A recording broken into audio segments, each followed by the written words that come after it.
Hey everybody, welcome to Insight Radio. I am your host, Danielle Egnew, and you are a fly on the wall to everywhere. How are you doing? We are piling through October here, and man, are the ethers thin. I mean, this is a little nutty. I've had people texting me. I've had people writing me through Facebook saying, I know you're busy, but I think I've had a lot more ghost activity than normal this year. And the answer is, yeah, you probably have, because as I've stated over and over, every single year the ethers get just a teensy-weensy bit thinner every time. And so I am really excited this podcast to have back in this studio a guest that many of you are familiar with. She has been on as an herbalist. She has been on as a green witch. She has been on as the production manager for the Road Angel. And she's been on as my bestie sister-in-law. Welcome back to the show, Melissa Ciana. Hello, it's so good to be back here. I know. It's fun. Yes. I know. Everybody had to get over their COVID and oh my gosh, cross over the threshold of are you dying or not? Right. Still alive. Yay, me too. Yay.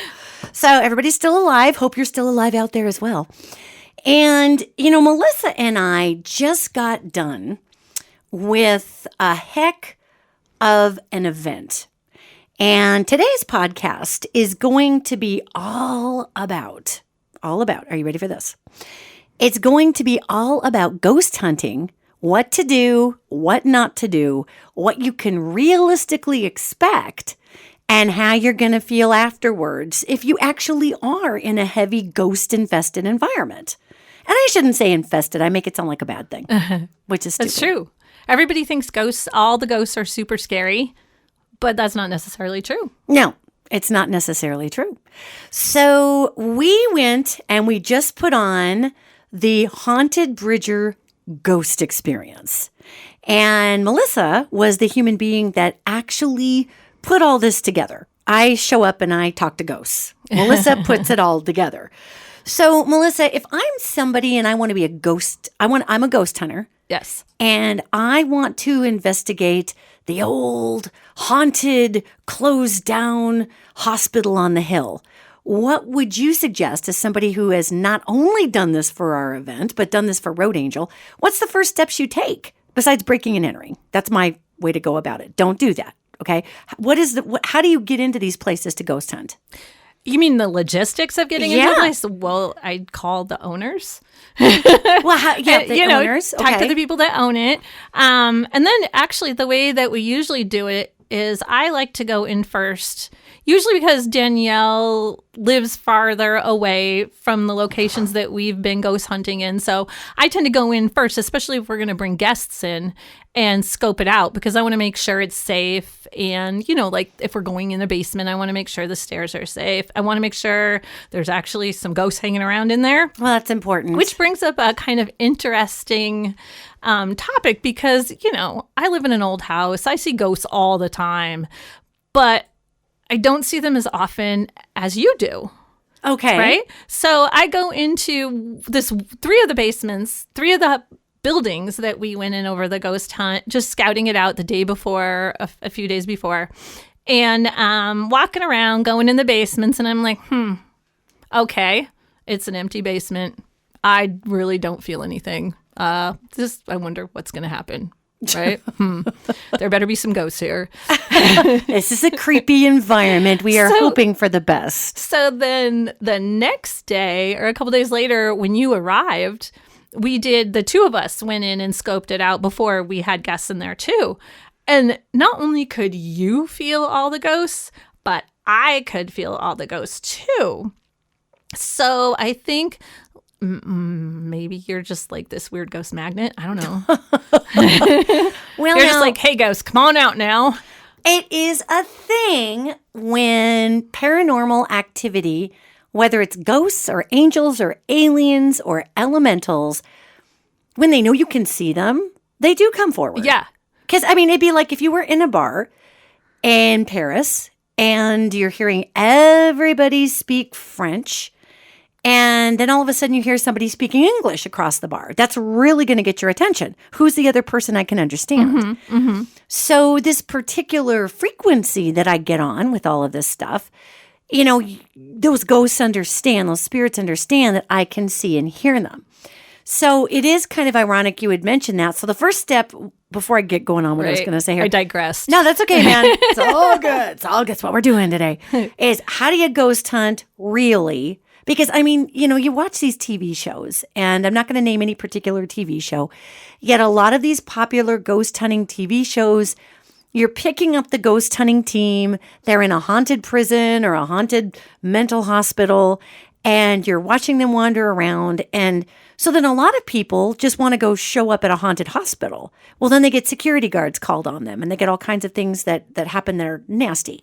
So again, you can call the owner. Now, if I don't know who the owner of a haunted property is, say there's just an abandoned property, and say there's enough neighbors to see lights going on in the property, so the police would get called. How would you go about finding out who owns that property to make a call to say, hey, we'd like to get in and look at this? Well, I guess if it's abandoned, the first thing I would do probably is talk to the neighbors and see if they knew who owned it. And I would kind of do an internet search.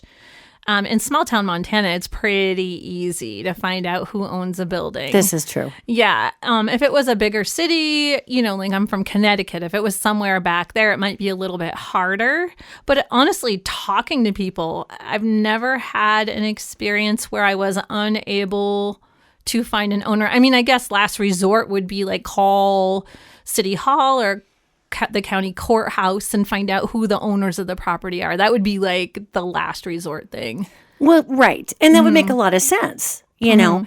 So basically what you're hearing on this podcast right now is, don't break and enter. When you're in Montana and there is so much abandoned property and there's nothing around the property for hundreds of acres sometimes, you might poke your head in and look around. However, you probably shouldn't. So it's always good to get permission.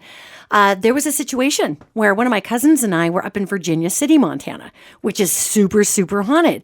And Virginia City's weird. Like one half of the street is operational with businesses, and the other half of the street is pretty much just shut down and shuttered and is a ghost town. It's weird. So it's a very active ghost community. So my cousin and I went whipping down the road towards Nevada City. That's right. There's a Nevada City in Montana as well. It's not just a TV show. And as we whipped down the road, we found this creepy old house. It would be the most incredible film set ever. It's a real house. And of course, I pull in and I'm like, what the hell is this? And it's snowing. There's snow up to my knees, okay? And there's all these no trespassing signs, no trespassing, no trespassing. Well, I'm being a Montanan, and I'm like, God, this place is abandoned. There's nobody around here. Nevada City is a ghost town, whatever. So I start tromping. I just wanted to look in the house. I wasn't going to go into the house. I wasn't going to break into somebody's property. I just wanted to look through the window to see if I could see any ghosts, or sometimes ghosts will peek around corners and look at me. It's really cool. So here I go, tromping up to this house. And my cousin, who was living in California for 20 some odd years, and California is a very rural heavy state. And my cousin, she says, this is Misha. She says, are you sure we should be going up to this? And I'm like, it's fine. I'm just going to look in the window. She's like, I don't think we should be going up to this. So, of course, I'm a dumbass, and I walk right up there. I got big old prints in the snow, and I'm looking through the windows and all this. And then I look over and see this camera posted on a light post with a big old sign that says, smile, you're on camera. And I'm like, oh, hell no. So I looked up at the camera and I just kind of waved and backtracked and I said, Mish, we should probably go. And as we were driving on, and again, you guys, I would never break into someplace. I'm kidding about the breaking and entering part. But as we're driving away, this place was so haunted, I just couldn't stand it. I had to go see it. It was crazy. As we're driving away, we get passed by a sheriff that kind of slams on his brakes. I'm looking at him in the rearview mirror, and he slows way down, and I know he saw my face, but we're leaving. right? And it's a Montana guy. And he's like, a bunch of middle-aged chicks dinking around out there. They're leaving. They probably Happens got all cold. the time. Yeah, it's all, yeah, taking a picture with the spooky house. Whatever. But anyway, so you would call somebody, you'd get in there. With our ghost hunt, you weren't sure there were going to be ghosts. Turns out there were a ton of ghosts. A ton. And tell everybody where we went. So we were in Bridger, Montana, super small town in Montana, and we went into an abandoned building that is owned by some people that I know, which is really like, they're turning it into the Rusty Screw Brewing Company, but right now it's empty. And it's really 3 buildings. It's a Main Street building, old town, old West town, Main Street building. So the buildings are all built right next to each other. And this particular building is 3 buildings that the walls had kind of been opened up. So it was 3 buildings that looked like one building, but it had 3 separate basements. Yes. As well. Each building had its own basement. And its own foundational structure. Yeah. Which, after I did a little historical digging, we found out, because we were feeling like the basements could have been older than the buildings, which was weird. Yeah. Because, Bridger's only existed for what, like 100 years, maybe. Yeah. Not even. Yeah. And when did Montana become a state? Was it 1889? Yes. Okay. Yes. So we found out that the main street had been in a different location, and those foundations could have held buildings that were actually facing the opposite direction. Yeah. Right? Yeah. Right. So the underneath of the buildings that we were in could potentially, and we think they were, older than the buildings themselves. Well, and I can tell you from a vibrational standpoint, you guys, we go down in these basements. And I know you're thinking basement. You're thinking, a basement. Like you open the door to go downstairs and there's a railing and there's 2 sets of walls and some carpeted stairs. No. These were hatch in the floor. Mega sketchy. Like what is the actual regulation step? Is it 18 inches or 12 inches, an actual regulation step, right? If you're going to go downstairs. You guys, these were plank. These were just plank stair basements. We had to have people sign releases and tell folks a little about the release process. Honestly, any time that you're going to bring people anywhere for a paid event like that, I think you should have a release form, which is super easy to do, But we had the owners of the buildings' names on there, and I'm not sure they really cared if we did that or not, but I did it anyway. Well, it's good because our names were on there because you know what could happen, gang? Somebody could fall down the stairs. They could get scared and run up the stairs and whack their head and claim that you beat them in the face. I mean, people get really weird when they're frightened. Right. And honestly, we're incredibly careful. Oh, yeah. Because we don't want anybody to get hurt. So I make everybody hold my hand whether they like it or not, and all that stuff. But we do the releases too. Exactly. And so there were these old hatch doors, like something you'd see in the frickin' Texas Chainsaw Massacre remake. Heavy hatch doors that we were having to prop open by 2x4s so they didn't crush anybody's skull. Which we nailed open. Yes, they were nailed open and propped very sturdily. Yeah. But going down the stairs, Melissa was helping people. I was helping people. When we were down there, I could detect that the ground was dug out. There were different sections of this particular of these foundations. And you could see where people just hand dug it out, before machine digging. You could tell they were shovels and whatever. And so they were basically root cellars that got expanded. And then you'd see these blocks of hand chiseled sandstone that kind of lay into a concrete. So you could see from 1889 to, 1900 to 1940 and how the foundations progressed. Yeah. So when we were down there, we found some pretty intense spirit life. And most of the spirits, I do call spirits in to say howdy. They know I'm not going to be rude to them. They know I'm going to be very respectful. The spirits that come and talk to me are very high vibration. And when you're ghost hunting, you literally are going to get the spirits that come to you based upon the vibe you're putting out. So it's like a bar. You don't want to be out in a bar and draw creepers in. You want to make sure that you've got the no creeper vibe going. So the ghosts that were coming to talk to us were fantastic. Yeah, they were kind of regular people. They were. It was really cool. They were regular people. Tell our listeners, because I think it's interesting for people to hear about ghosts from somebody besides me, to be honest with you. Tell the folks some of the experiences that our patrons had, because it's important to note, we had did we run over 100 people through there? Over the whole weekend, yeah. Yeah, and we had 4 tours. Yes. 2 days, a 7 to 9, and then a 10 to 12 a.m. tour on a Friday and a Saturday. And we maxed them out. And, so it was, we just maxed everything out, sold those tickets. We didn't want the groups over 20 people because we didn't want, we were trying to be COVID safe and all the things. So we really had a lot of people there. And there were some skeptical people. Yeah. And people will tell you things, Melissa, that they won't tell me. So the best thing really is when the skeptical people come on the tours, because by the time I can think of a couple people that came that by the time they left, they were no longer skeptics. So there was one person in particular that heard footsteps, right? And this person at one point just kind of was a little bit overwhelmed when the rest of the group was downstairs in a basement.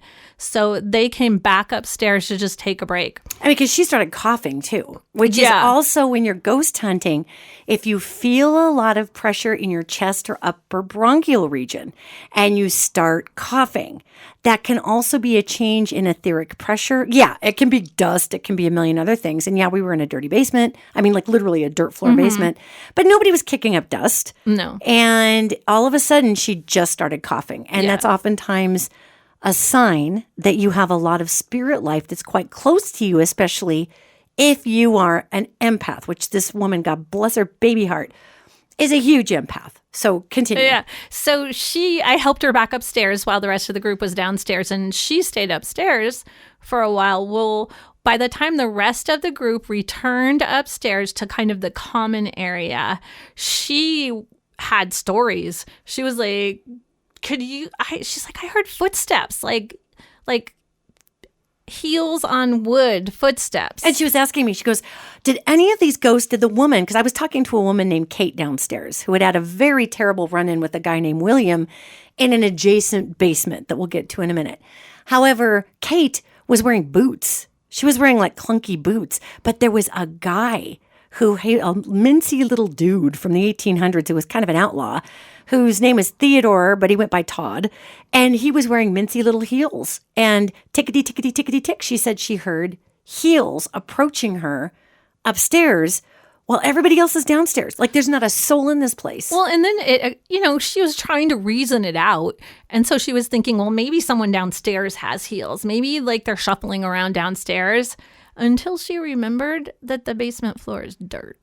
And just dirt, you guys. Like there's no clicking. There's no clicking, man. There's a few planks towards the bottom of the floor, but they're old and they're full of dirt and they're not going to click. And this was probably at 11:30 at night. So it's not like there was people walking around in the other buildings next door. No. I mean, everything was closed and we're in technically we're in one very large space that was 3 buildings. So she was 100% a believer at that point. And the best part of this is, so we're downstairs and Kate, this ghost I'm telling you about, would fight with this other ghost named William. And William was her husband. And he had pushed her down this root cellar when the middle basement was more like a root cellar under some tents.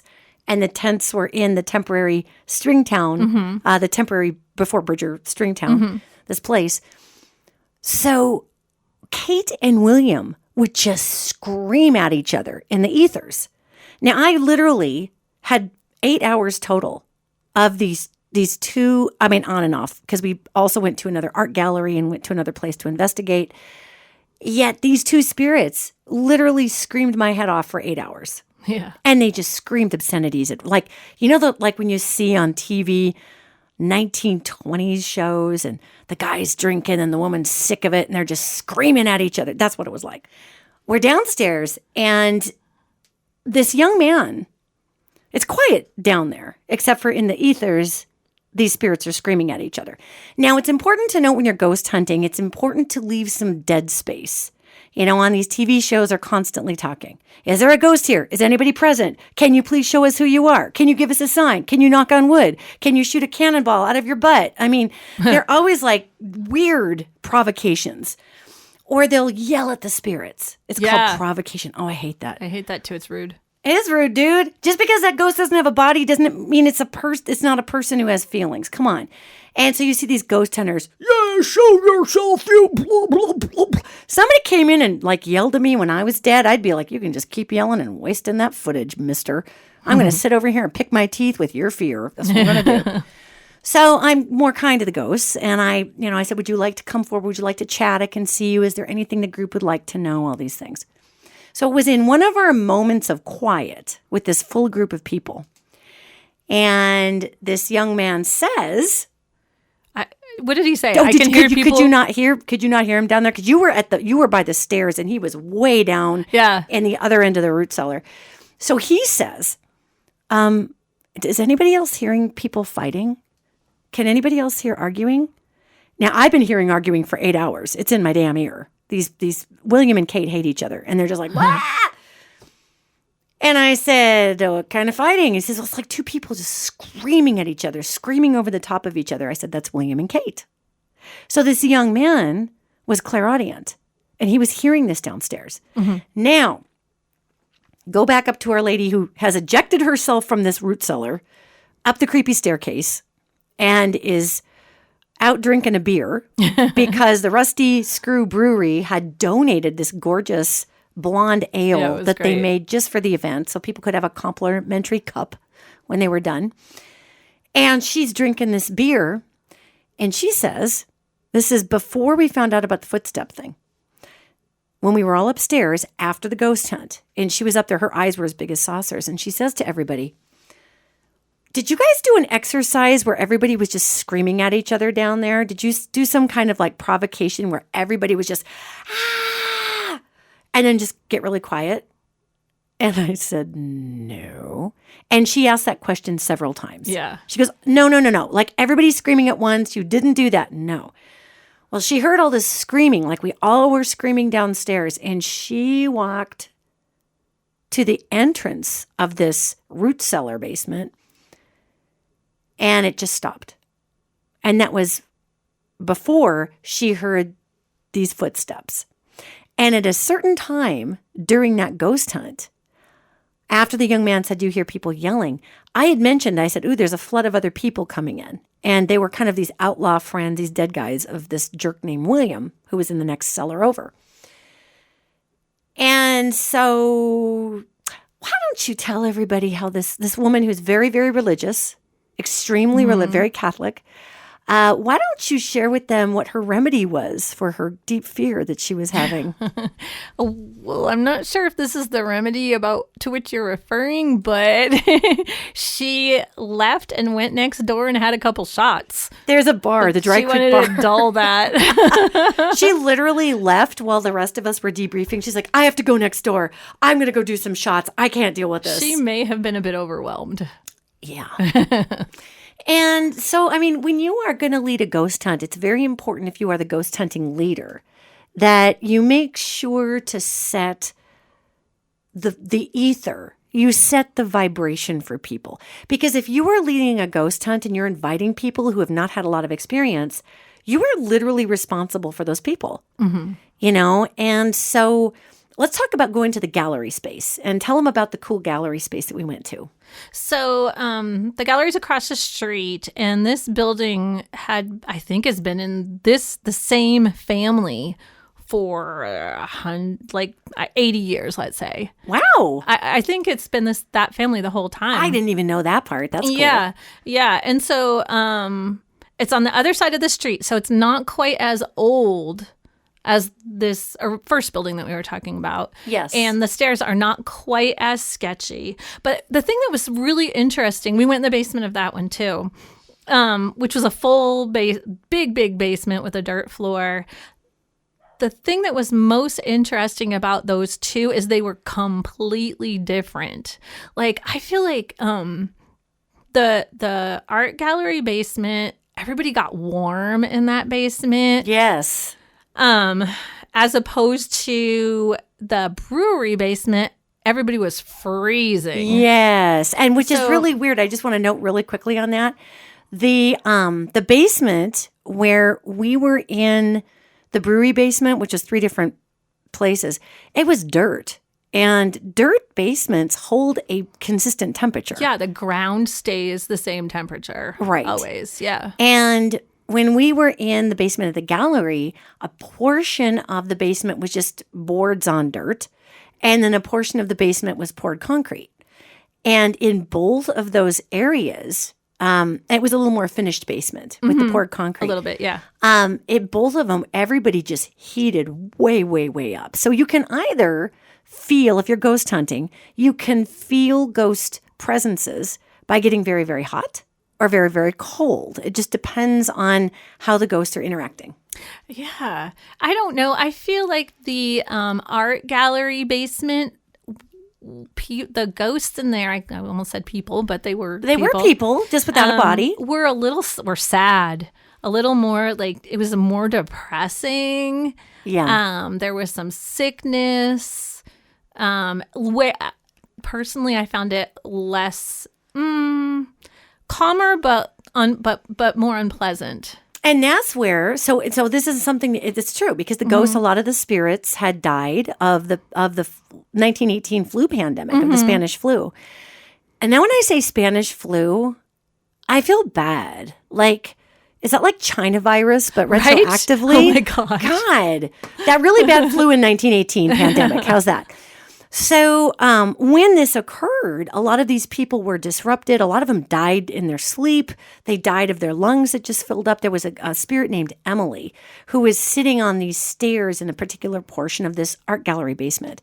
So as a ghost hunting leader, this was called the ghost experience for a reason. Because we weren't really hunting ghosts. No. I mean, I knew where the ghosts were. That's kind of a weird word, hunting. I know. Yeah. Like, ew, do you wear, what kind of camouflage? Black on black? What is that?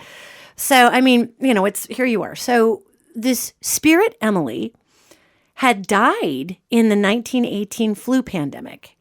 And she was staying in a hotel that was next to this building, and her lungs had filled up. And she was waiting for her dad. And I never did quite understand if he was coming on. I think he might have been coming on a stagecoach or a train. Because the stagecoach stop would have been like right adjacent to that building. Okay. So it had to be, because she made an allusion to the horses and the blah. But I was like, is he riding a horse? Is he on the, I don't know. But anyway, he never came because she died. He probably did come and she was dead. So there was a waiting thing, and she was crying and crying. And what I did was I brought people into this room. And guys, yes, I tried to get Emily to cross over. I tried 2 years ago when we were there to get her to cross over. For the first time, she actually heard me this time, which was really interesting, because we had the crowd send her love. And it permeated her loop she was in. And when that love hit her, she was like, oh my God, wait a minute. There's somebody else here besides me. But it kind of shook her out of this loop of hysteria she's been in. So I took people into the room, and people were reporting having huge waves of emotion.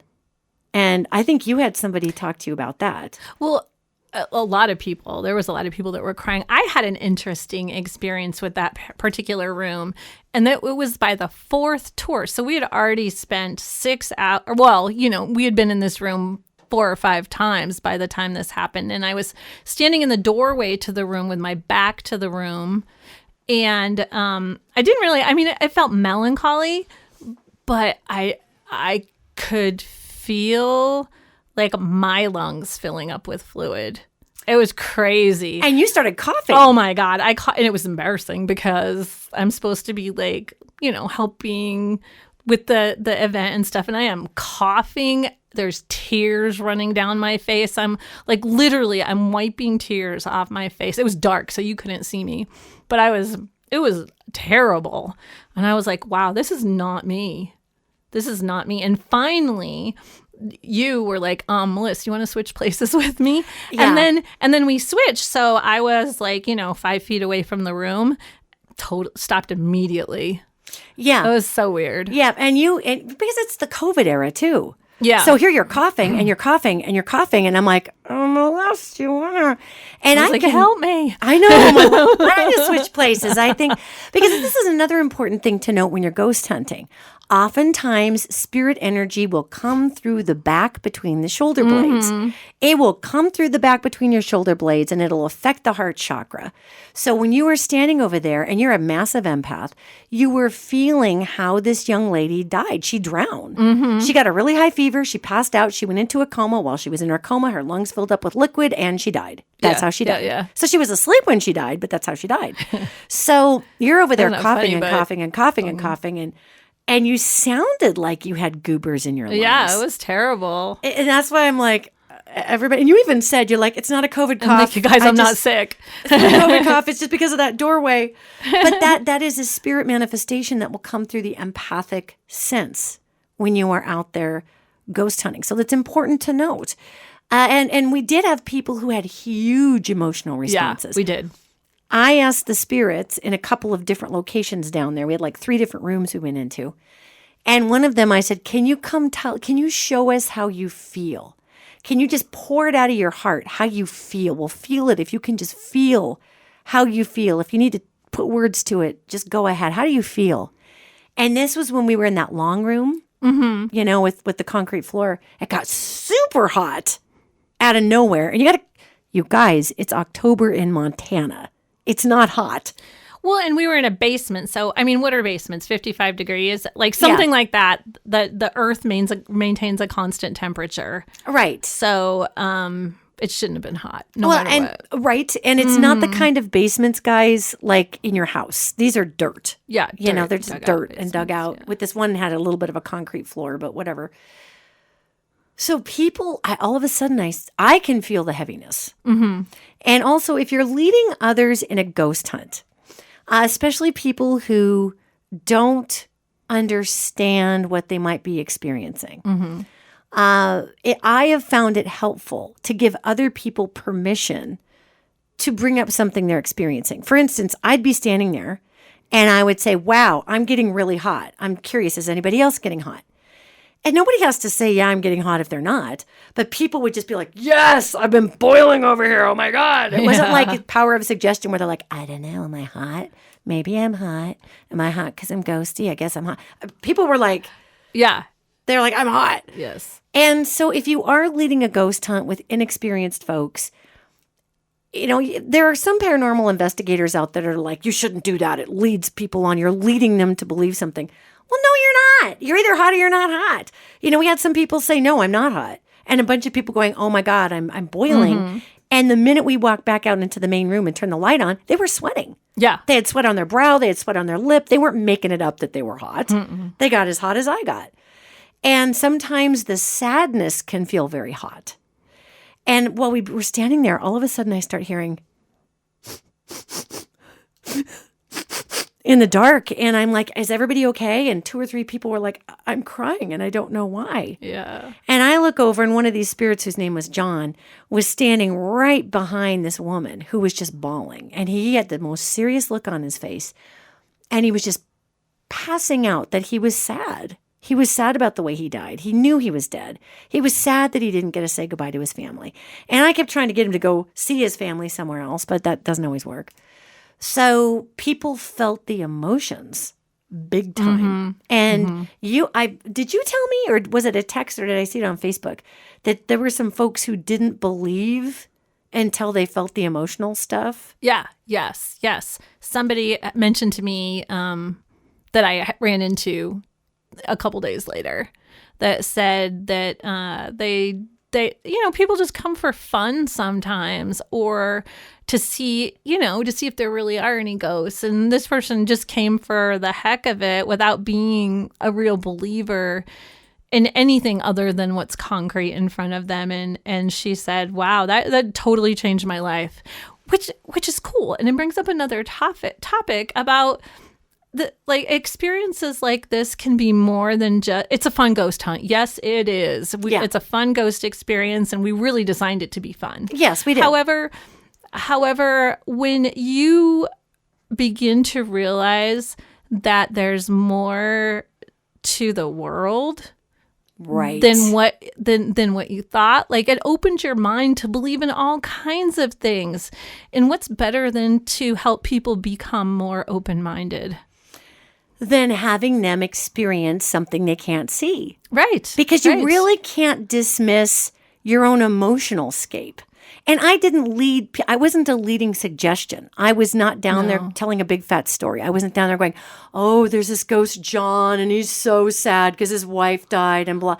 The only little background I gave was Emily in the other room. Mm-hmm. But this time when this woman was crying down there, I didn't give her a dang bit of information. I knew what John's story was. Oh, we had, over the 4 tours, I would say we had one person at least, probably more, cry in that room on every tour. Oh, yeah.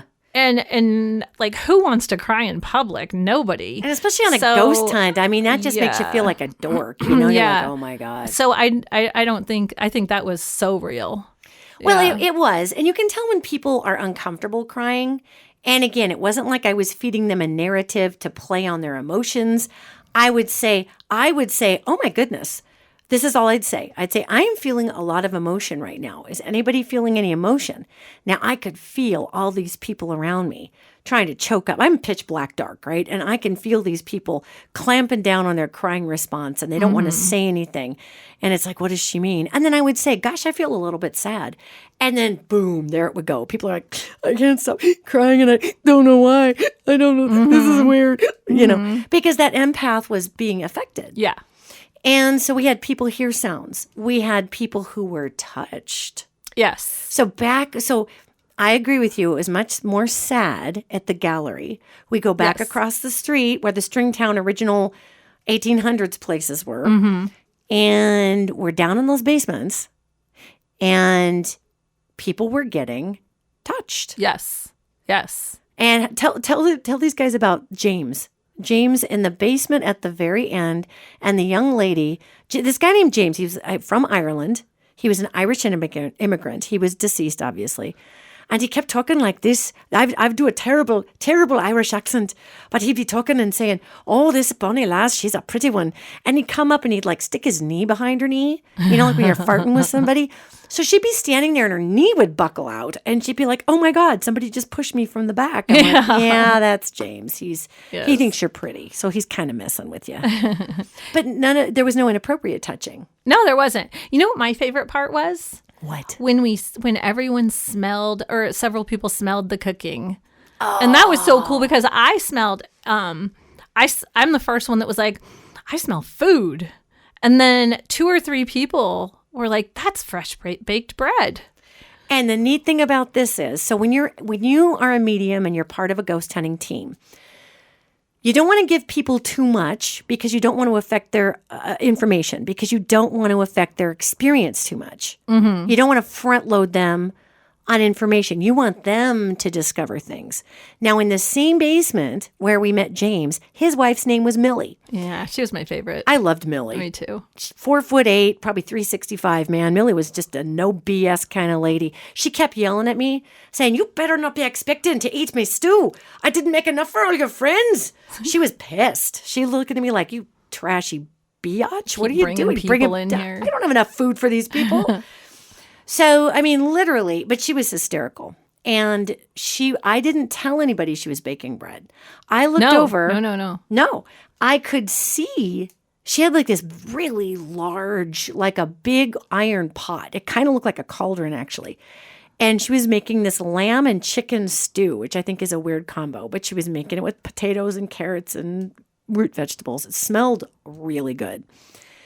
And on top of this contraption where she was kind of hanging this really big cauldron-y pot, and it was just fire underneath there, she had kind of balanced, it looked like a 1-inch thick, oh God, I don't know, maybe it was like a 2 foot by 2.5 foot cast off iron slab. Like maybe it was the side of an old boiler or something. And she had propped it up and it had caught all the heat. And then she had kind of stacked some tin on top of it. So it was basically a makeshift oven is what it was. And it was catching all the heat coming up. And she had these about the size of a regular 12-inch Frisbee. These big, oh, this is making me hungry even thinking about it. These flatbreads that she had made out of soda. And they weren't really raising all that much, but God, they smelled good. And they smelled like crusty bread, like when you buy French bread at the grocery store, you know? And you stick your nose in the bag and breathe like a wacko because it smells so good. So she was baking 2 loaves of this disky flatbread up there.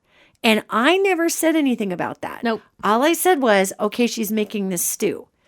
And this guy who was standing right in front of where she was standing says, I smell fresh baked bread. Yeah. And then like the whole line of people on that side of the room were like, oh my God, me too. I thought it was just me. That's so weird. Yeah. Then I told everybody, well, she's baking a soda bread. And she's like, she had her back to me and she was stirring and she just would shout over. She wouldn't even turn her head to me. She'd just shout. And she'd say, I don't have enough for everybody. There's not any, you're not getting any. I don't have enough for everybody. I'm like, it's okay. We're not going to eat the bread. But so that's a phantom smell. Yep. Yeah. You know, that people can have. So I feel like different people pick up different things. Like there's the group of people, I'm sure there's a word for smelling things like that, like clairaudient means hearing things. And we had that one lady that she heard the footsteps, she heard the arguing. The young man. Yeah, the young man. And then I think there's people that can feel that the ghosts, they can feel the ghosts.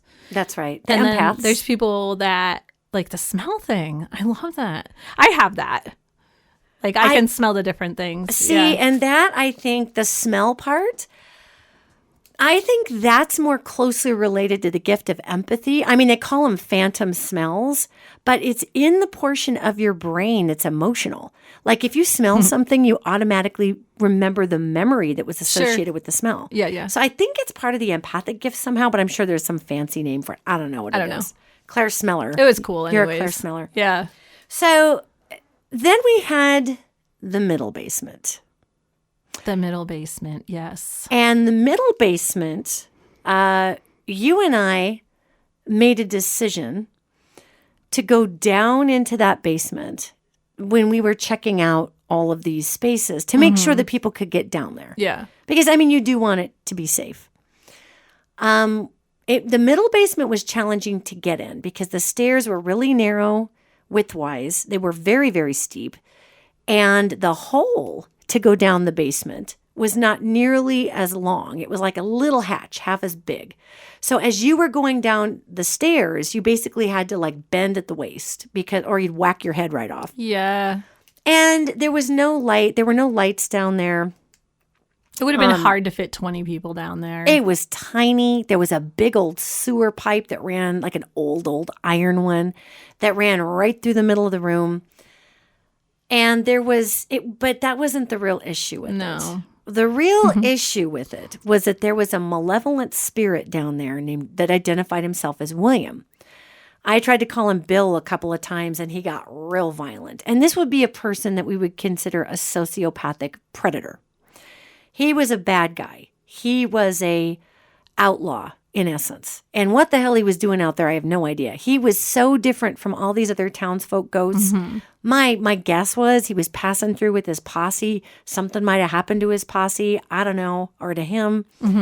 However, he was a real piece of work. Yeah, he was uncomfortable. He was nasty. And when I went downstairs, he literally went up behind me and grabbed the back of my hair and pushed his body right up against the back of me. I mean, he was a rapist. He was a victimizer.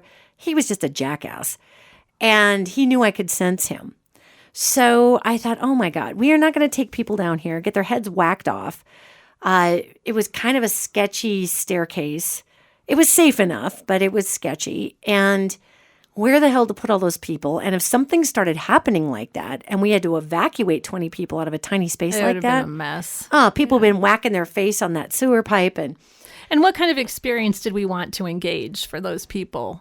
That's 100% it. So if you are leading a ghost tour and you know there's a malevolent spirit, you really do have a responsibility to protect your guests.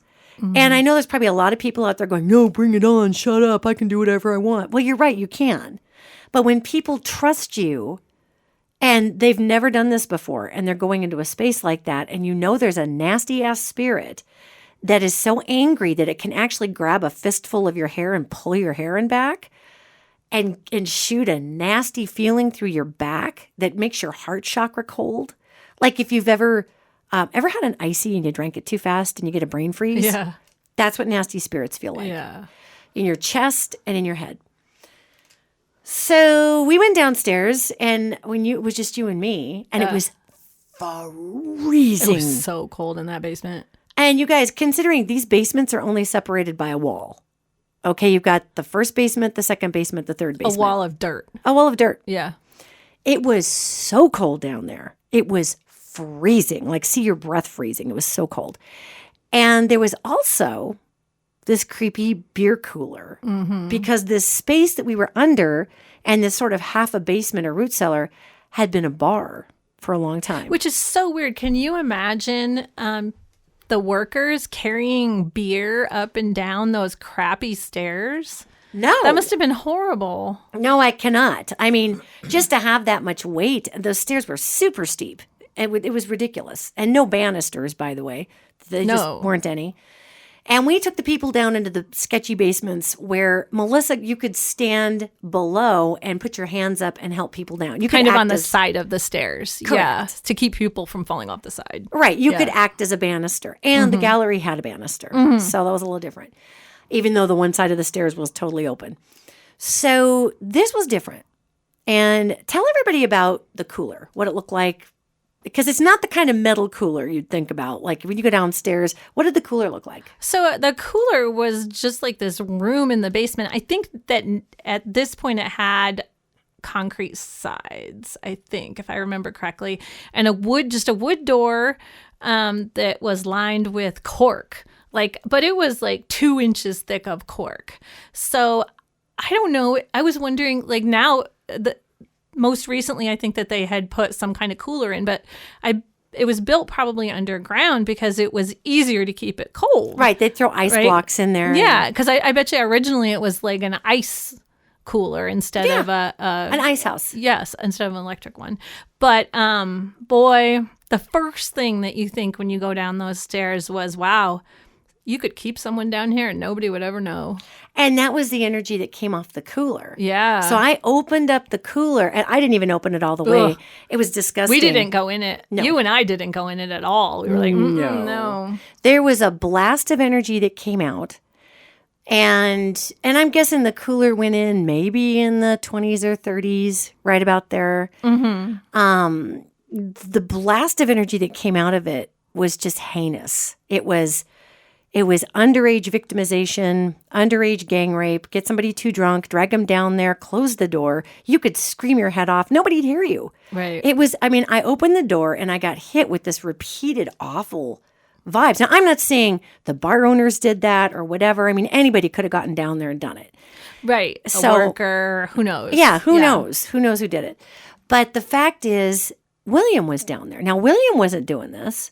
However, William was a rapist. William was a pedophile. William was a sociopath. And William hung out in this hole in the ground.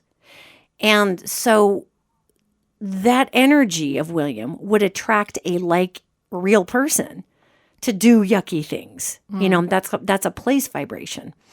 And you were filming me, Melissa, when we were looking down this hole. And I was trying to explain to people. We didn't take people down there. I was trying to explain to people the physics of this place and how unusual the physics of this hole was. And I'm going to play the audio for you of this video just because I think it's really an interesting point. And I'm talking to this spirit named William, who was standing downstairs calling me the C word, calling me he was trying to throw me off my game. And I'm like, dude, you're dead. Whatever. Do your worst, bodiless ass, whatever you need to do. Because I just wasn't going to engage this guy. But this, for instance, so this is in the Rusty Screw Brewery in the center portion where William is. And I'm talking down a hatch, basically, into this black basement. And let me cue this up for everybody. physics to you, right? Heat rises, cold settles. So it's very interesting that we have this,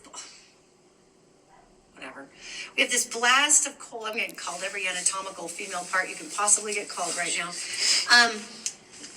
This blast of cold air coming up is an ether issue with this space.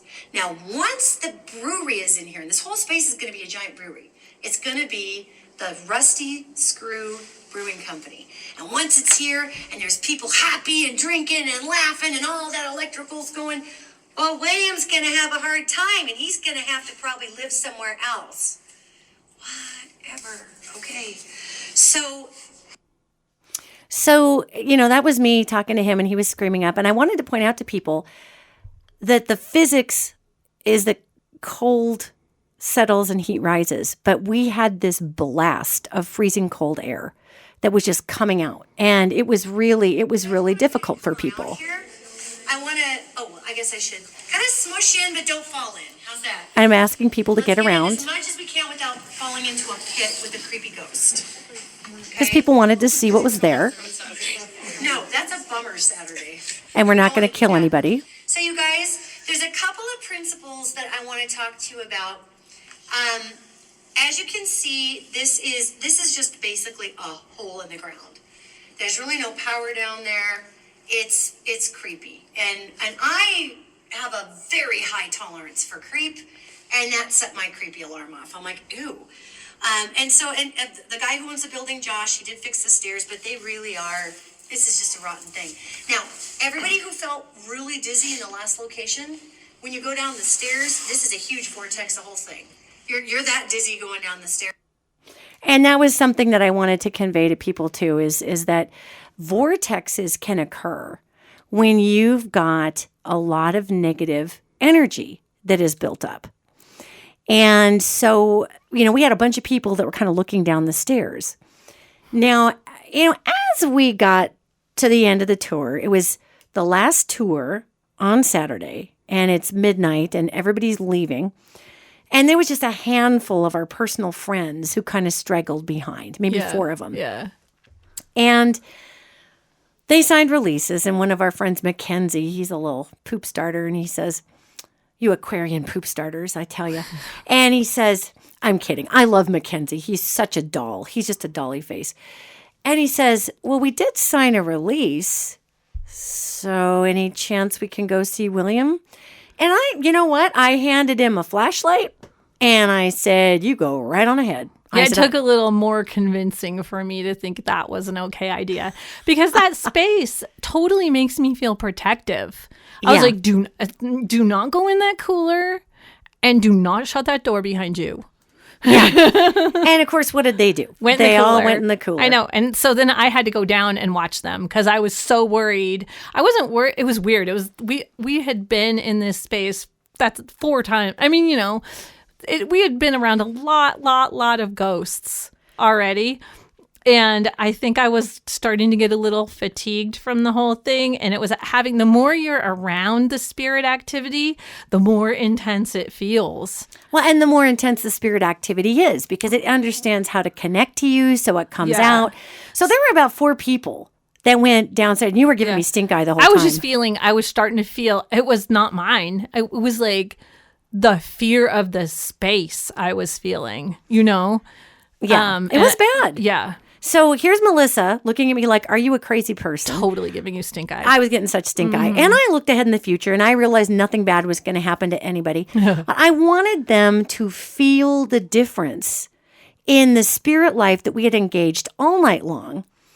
And we, even Kate in the adjacent basement who was fighting with William, she was a little spicy, and that was kind of a weird. People would feel her touch them, and they get really cold blasts of air in the last basement.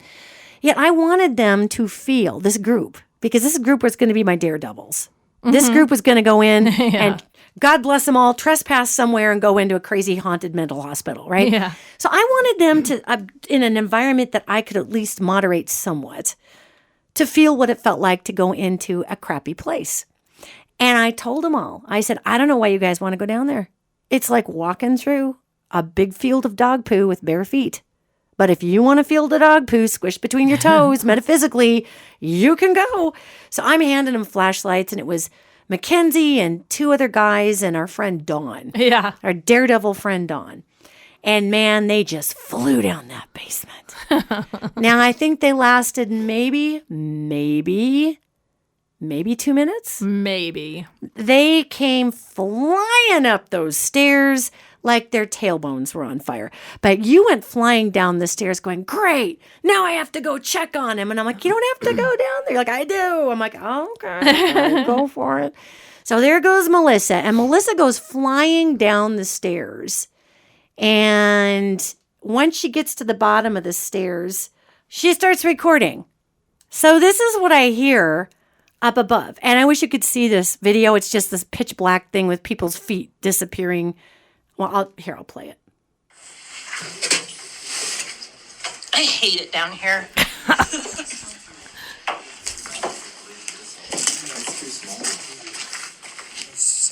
Everybody. They're going in the cooler. Yeah, you got her. I'm like, yeah. Okay, I'm out. Okay, there's a reason. And I went on to say, there's a reason I didn't go down there. And you're like, okay, I'm out. So if you could see that when the guy goes, great, it's, cool and really dark. But if you see this, the look on his face, his eyes are huge with this video. He's just like, great, it's really dark. They came running out of there like their butts were on fire. And what were some of the comments that you heard them say once they got upstairs out of that ether? I think they were talking about how they could feel the heaviness of the space, which was a big part of it for me. The fear and the heaviness. Like you can't really, I don't know if you can feel that bad things happen there, but I could. like so heavy. It was terrible. And people were come upstairs going, this really feels terrible. God, yeah, that was weird. And they'd say, that was weird. That didn't feel like any of the other basements. That was weird. Yeah, it's yeah. freezing cold down there. Oh, it was so cold. And there was an old, gross poker table down there that was just kind of stored that used to be in the bar. I mean, it was just dirt. You know, dirt in this weird cooler and this old dead poker table and this weird crawl space. And oh, God, it was so nasty down there. So I was glad I let them go because even Dawn, our fearless friend, came upstairs. She's like, yeah, I don't think I'm going to go back down there again. And then she was pretty quiet after that. She was really quiet after that. It may have made an impression on her. Yeah, I don't think she dug the rapey energy down there. It was pretty terrible. It was pretty terrible. So if you are leading a ghost hunt, be mindful of what you're doing. Now, if you are a ghost investigator that's seasoned and you want to go down there and you want to put out your Ovilus and you want to put out your REM pod and you want to put out your lasers that can see the ghosts pass through, that's a slightly different story. And we happen to have an actual seasoned paranormal investigator who signed up to go on one of our tours. Yes. And she was cool. She'd been living in Southern California for 30 years. She's originally from Red Lodge, Montana. And she showed up and she had emailed our office and asked us if it was okay if she brought her ghost hunting goodies. Yes. Right? So one of the things that I thought was so exciting about this is as she came in with her ghost hunting goodies, basically we said, yes, you can use them, but make sure they're not disrupting the experience. Because I wanted to show people how to use their bodies as ghost detectors. Right. And we did this really neat exercise at the very top of the ghost hunt in the first location where I played a game that I made up called Pass. And I had everybody stand in a big oval in the dark downstairs in the gallery location in these old planks, and it smelled like old basement, and it's just all bleh. And I would have people envision putting a big ball of energy in front of them like they made out of their chest, a big glowing ball. And then I had them pass that glowing ball of energy into the chest of the person next to them. And when they were done, they would say, pass. And it was interesting because I wanted to show people, I would ask everybody, where did you feel it? And people were like, oh, my chest, in my head, in my hands, in my feet, whatever. Then I tell people, okay, this is where you're going to feel your ghosts. Pay attention to your chest, your hands, your feet. These are your human ghost detectors. So that was really fun to run people through an exercise like Yes. this. It was a cool way to start it off, really, Yes. to kind of attune people to what they should be aware of and expect to feel. That was the thing. And I wanted the group to trust one another too. Mm-hmm. So when you're sharing energy like that, you are in an experience where you kind of trust the person next to you because you're like, well, I'm passing you all this energy. This is really crazy. Here I go. Yeah. So that was really cool. And the other portion of this, so we speed ahead to the very end of the night. Everybody's leaving. And we had a few people go downstairs with William, and it freaked him right out. And the last ghost hunting night, I really did have to drink some coffee in between. Then I was up till like 4 a.m. That was rough. But on one of the nights, we had a ghost hunter, and she brought her goodies. Oh, yeah. And so there's a device called an ovulus, and it's very popular in the paranormal community. And an ovulus is an electronic device that is front-loaded, sometimes with 2,000 words, sometimes with 30,000 words. And the principle behind an ovulus, it doesn't have a microphone on it or anything. The principle of an ovulus is that a ghost can trigger the right electronic word, because a ghost is electromagnetic energy, and it can trigger that event, right? Mm-hmm. And then the word will come up on the screen. And if you're not a medium like I am, then you can read what the ghosts are saying. Mm-hmm. So I can hear the ghosts, and the ovulus lets you read the ghost. Well, I asked this gal, she was just fabulous. And I said, would you mind putting that in your pocket? Because the ovulus has a glow. And I didn't want the glow to wreck the ambiance. I said, would you mind putting that in your pocket? And let's go through the conversation that the ghosts are having with me. I'll let you guys know. And then we'll go upstairs and we'll compare it with the ovulus. And what was super fascinating about that, I mean, tell some of the words, tell some of the things. It was cool. Well, can I tell the most fascinating thing? Yeah, absolutely. Okay. So there was, when we went up and we were talking, it said hello and then a woman's name. Oh, yeah. Hi, Crystal. Yeah. And, well, Crystal was in our group. Crystal was in that group. So that was the coolest thing. And I actually talked to her the next day. And she was like, that was like the best experience for her ever.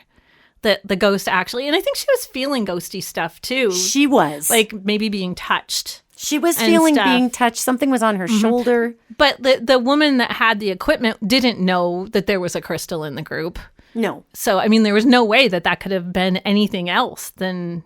No, it said, hi, Crystal. I mean, hello, hi, Crystal. What is that supposed to mean? Hi, Crystal. So when we were reading the ovulus words at the end of the night, then it was coming on. And this is funny. So at a certain part during that particular ghost hunt, I was wearing these cowboy boots. It was the first night where I had a really cute outfit on, which got pitched for Uggs and a sweater the next night. Because it was so cold. It was freezing, and my feet were falling off, man. I mean, I normally do wear cowboy boots, but when you're on a really uneven dirt basement, it just kind of wears on your feet. So I remember at one point I was standing there, and it was the last tour on Friday, and in my head, I'm thinking to myself, God, I wish I could sit down. Man, my feet are killing me. I wish I could sit down right now. But I wasn't going to sit on that nasty-ass floor. Who even knows? Spiders, whatever. Ooh. So we look at the ovulus, and it says, hi, Crystal. And then there was a couple of other pertinent words that were referring to some of the other conversations we had with these spirits. And then it says, oracle seat. And I started cracking up. That's awesome. I'm like, yeah, I did need to sit down. My feet were killing me. And I was telling the ghosts my feet were killing me. So, and that was actually after, and I got one more clip for us.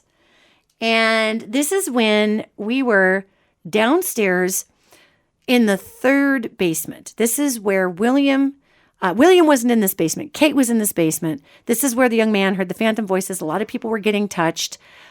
People were seeing shadow figures down there. My personal least favorite basement. And why would that be? Well, because I was standing away from the group because it was my job to stand near the light switch so we could turn off the lights if we wanted to. So I'm pretty much standing by myself over there. You were probably a good 40 feet away from the group because it was Yeah. a narrow, long basement, and the rest of us it looked like a mine shaft. We were way down on the end, and you're kind of by yourself. Mm-hmm.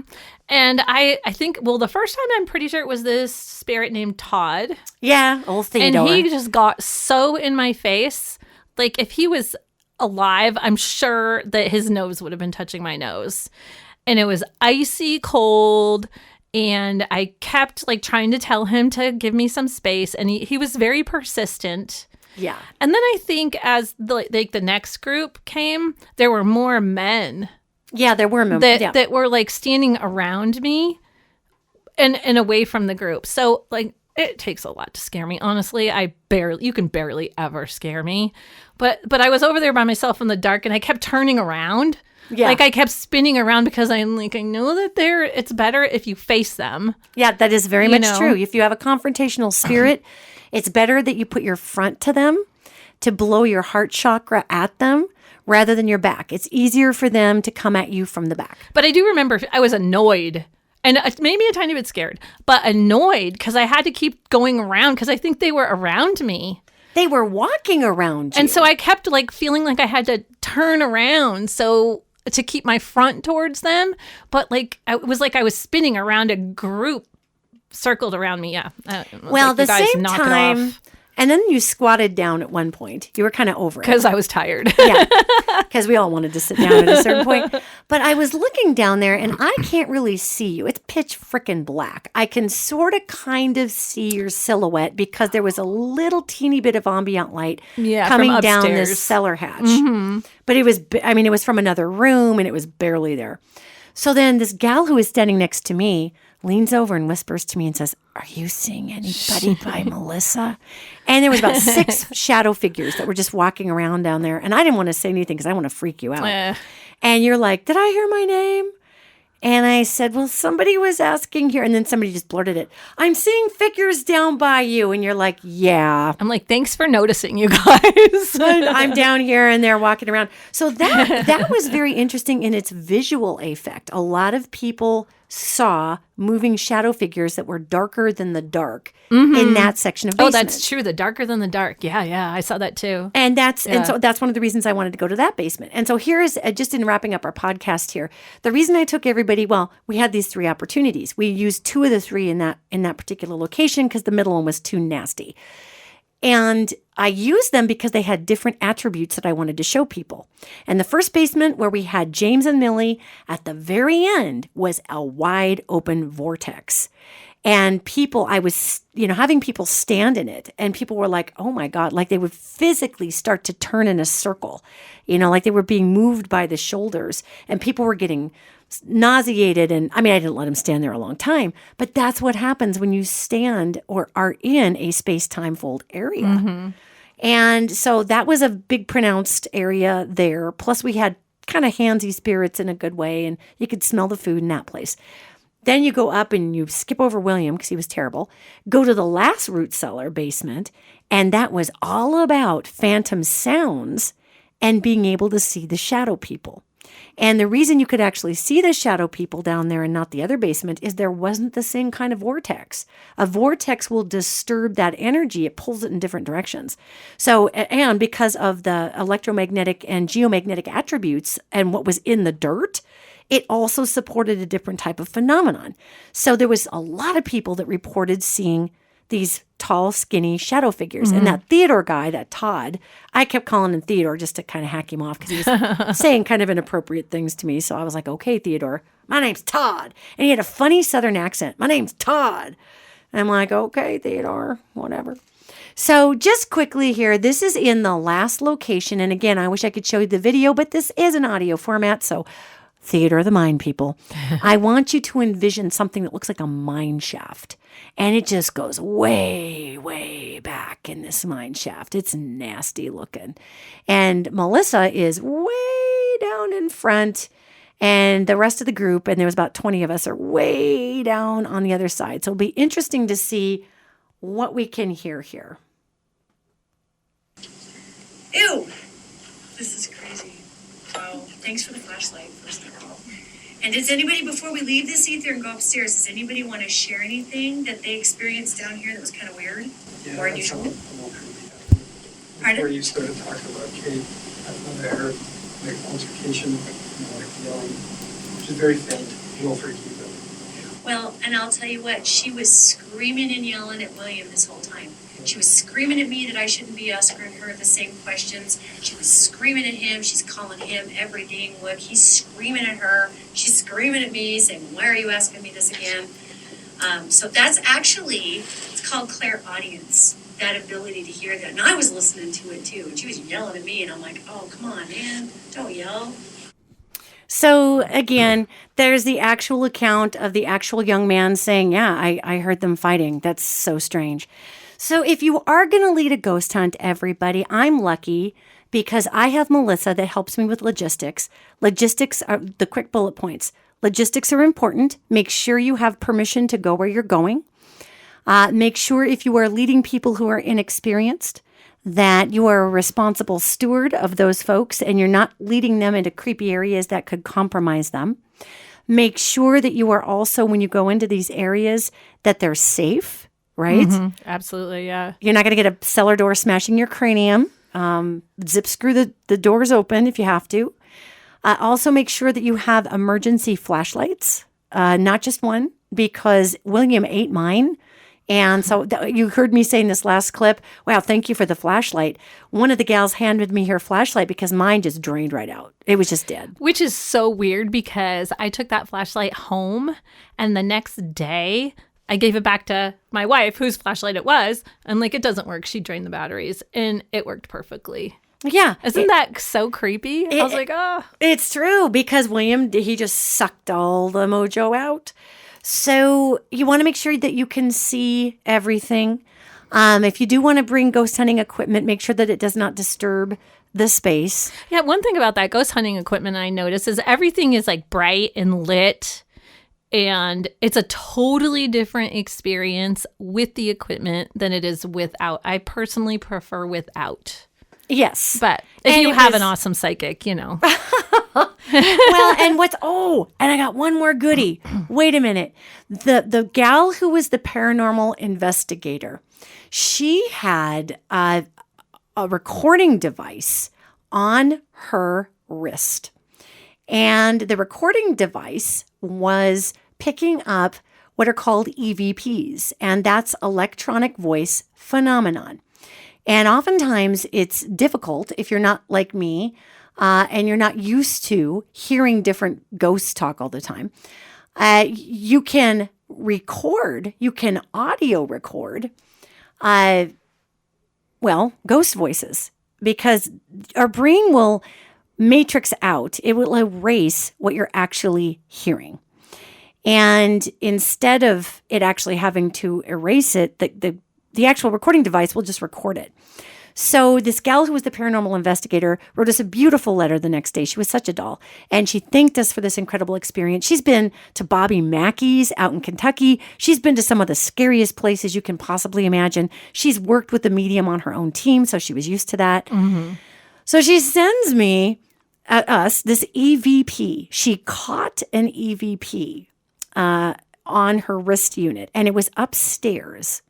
Now, here's what's weird about that. Right before this EVP, she and I were having a conversation. And she said to me, she said, she's very spiritually adept as well, big empath. And we're talking about the spirits and how many spirits are here, and I hope she gets to meet them. This is before the hunt. And she gets the chills. And she says, oh my God, all of these spirits just walked up to my left side. I think you call them in. And I said, well, I've been talking to him. You know, they know me. And I told him I'm bringing some friends to say hi. And then you laughed, you know. Because I was like, yes, she does. You were laughing over there. And the EVP I'm going to play for you that she sent, you hear this voice. And it's kind of garbled. If you've not listened to EVPs before, it's kind of garbly sounding. And you hear this voice say, they're talking. So she just said, oh, there's all these ghosts here. And you hear like somebody was going to come over and talk to me, But then like their friend said, no, they're talking. Like, wait, they're in the middle of this conversation. So I'm going to play it a couple of times. And what you're listening for is a weird garble that sounds like they're talking. So hold on here. Let me pull this up for you because this is just, I love EVPs. I mean, I am sorry, but I think they are the coolest of cool. Okay, check it out. I'm going to play that for you again. They're talking. That's what it sounds like. One more time. Yeah. Did you hear that? The third time you played it, it gets, the more you listen to it, the You can easier hear it it. is to hear it. Yeah. Here we go. Let's try it again.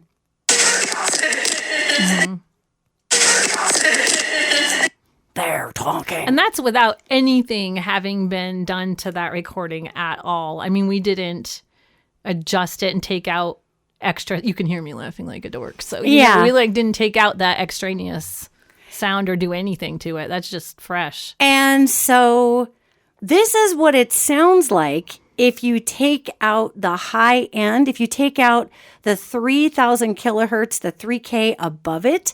So this is what it sounds like when you clean up that audio clip and you boost the mid-range, because everything from about 500 hertz to about 700 hertz is about where you're going to catch the voices of these ghosts. They're talking is what you're going to hear there. It's going to be a lot easier. Listen.